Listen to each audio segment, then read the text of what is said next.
What's up, everybody? If you're a subscriber, welcome back. And if you're new here, my name is Phil Forrest. I'm going to be through hiking the Pacific Crest Trail starting in April of 2024. And in preparation for that, I'm documenting some of my physical training as well as the gear that I'll be bringing with me.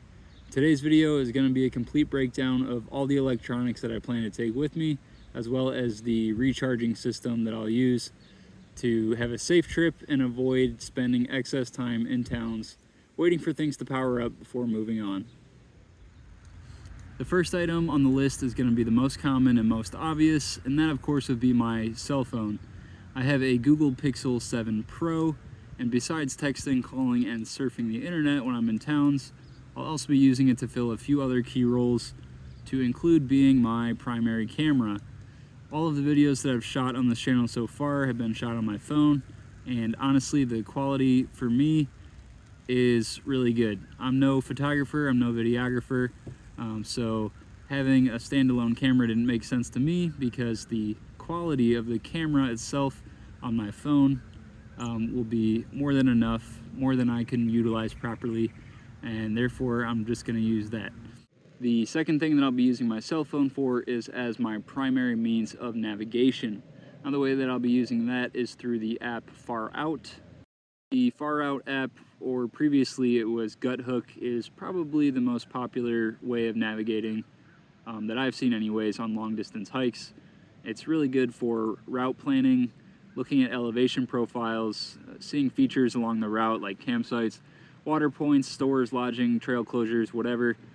And then another benefit of Far Out that's really nice is the public trail notes, where other people can make comments on the status of features like whether or not a water source in the desert is still viable, or if certain sections in the snowy areas are safe to traverse or not.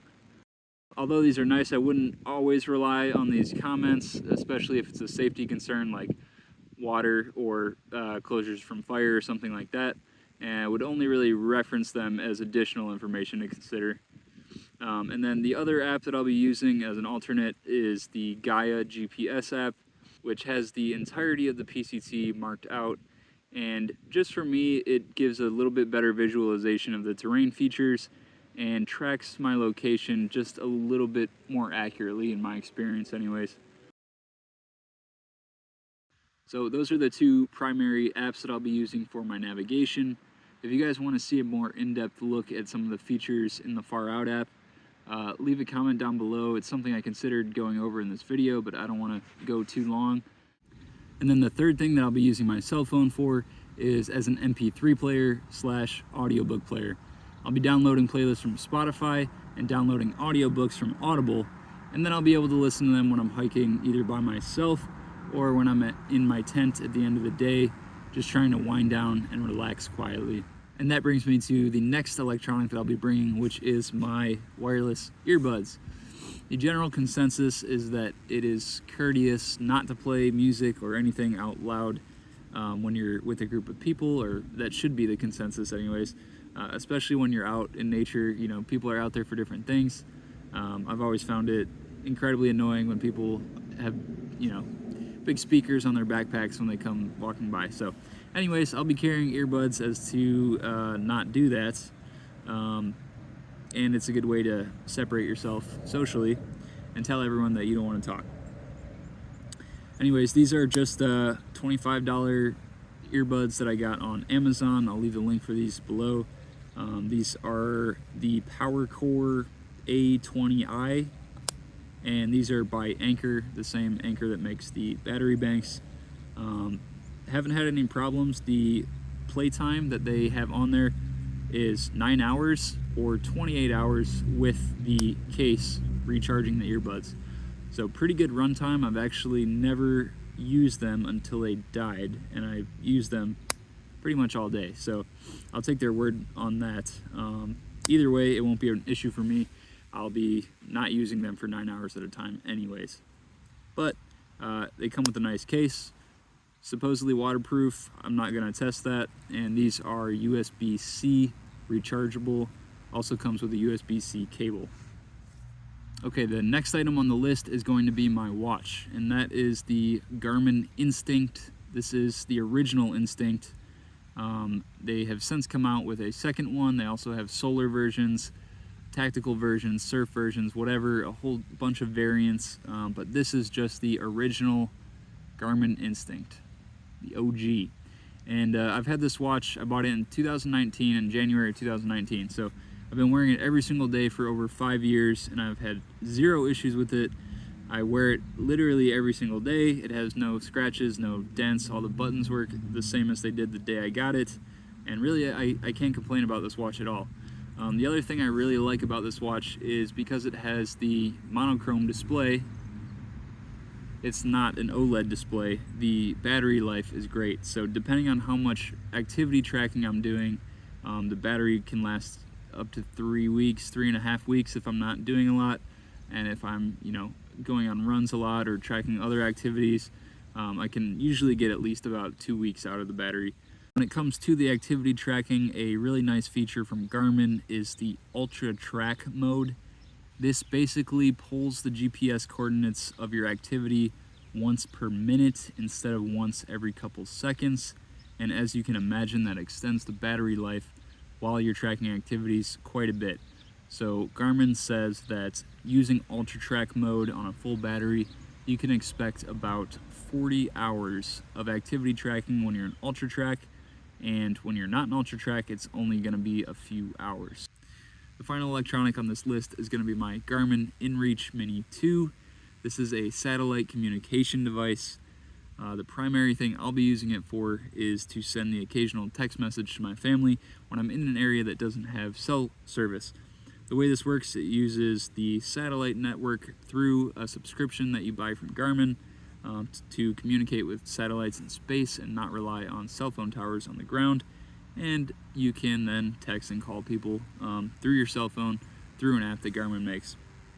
Another thing that you can do through this or through the app on your phone using this is pull weather reports. And then obviously the biggest feature that most people buy this for, I would say, is the SOS button on the side. The SOS button, if you are in a bad situation and you hit the SOS button, it actually contacts Garmin first, and then Garmin figures out what the issue is, and then Garmin reaches out to the local authorities that are closest by or have the best capability of, helping you in your situation.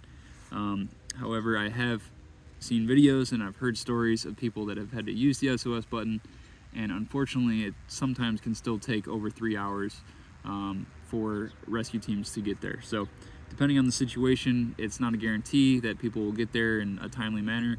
So those are the 4 electronics that I'll be bringing: my cell phone, my earbuds, my watch, and my Garmin inReach. But of course, none of those things are any good if they cannot be recharged in the field. If my inReach is dead, I can't use the SOS features, I can't text and call. If my phone dies, I can't do those things. And I also can't listen to music or look at my maps. So keeping these devices alive is just as crucial as having them and knowing how to work them in the first place. So now I'll be going over my recharging system, starting with my battery pack. This is a 20,000 milliamp hour battery bank by Anker. I've used Anker products in the past and I've had no issues. I find them extremely reliable and a pretty affordable price. There's a couple nice features about this battery bank that I do like, starting with this little carrying handle. I don't care for it as a carrying handle, but it's actually a built-in USB-C cord, which is nice because all of my electronics, with the exception of my watch, recharge using USB-C. This cord is both an input and an output, meaning that I can plug this into my devices to charge them, and then when I get to town or somewhere where there's power, I can also use this cord to plug into the wall and charge the battery bank.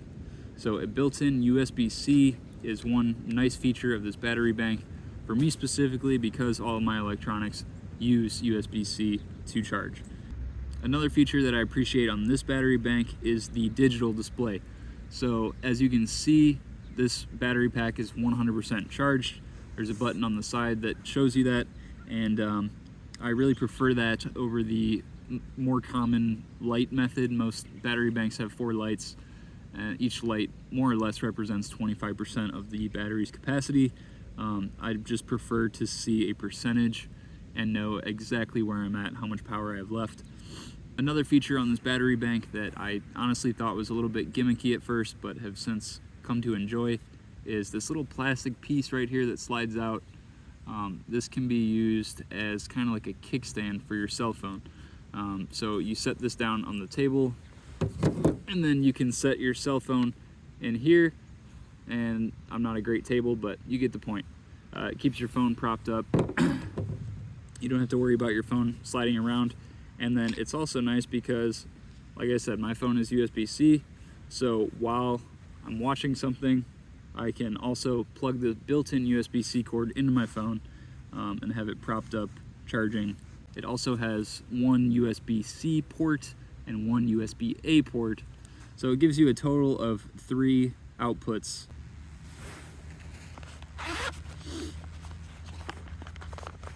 And then that brings me to the cords that I'll be bringing. First is a USB-C to USB-C. This is the cord that came with my phone. Again, this can go from my battery bank to my phone, and also from the wall charger that I have to my phone, or from the wall charger that I have to my battery bank. The second one is my Garmin watch charger. This is USB-A to Garmin. Again, I can use that from my battery bank to my watch, or from my charging block to my watch. And the last one is USB-A to USB-C, so I can switch this out with my watch charger, and utilizing this I can have up to 3 USB-C outputs from my battery bank and also from my wall charger. Not that I'll have to do this ever, or very often at least, but I can charge my inReach, my phone, and my earbuds all at the same time, or I can charge 2 of those things and my watch at the same time. So just those 3 cords, this 20,000 milliamp hour battery bank. I didn't bring it out here, but the power brick that actually plugs into the wall has the same output options as my battery bank. So it has 2 USB-C ports and 1 USB-A port. And that way I can charge my battery bank utilizing the USB-C cord that's built in. And then I also have options for 1 USB-C and 1 USB-A to charge any 2 of my other electronics should I need that. Anyways, guys, that's the video. Thank you so much for sticking around to this point. If you like this kind of content and want to see more on how I'm preparing for my thru hike, please don't forget to subscribe down below. If you have any comments on my electronic setup, or if you want to share your experience or things that you've done in the past that have worked for you, I would love to hear that. I always love reading every single comment. I'm trying to reply to all of them.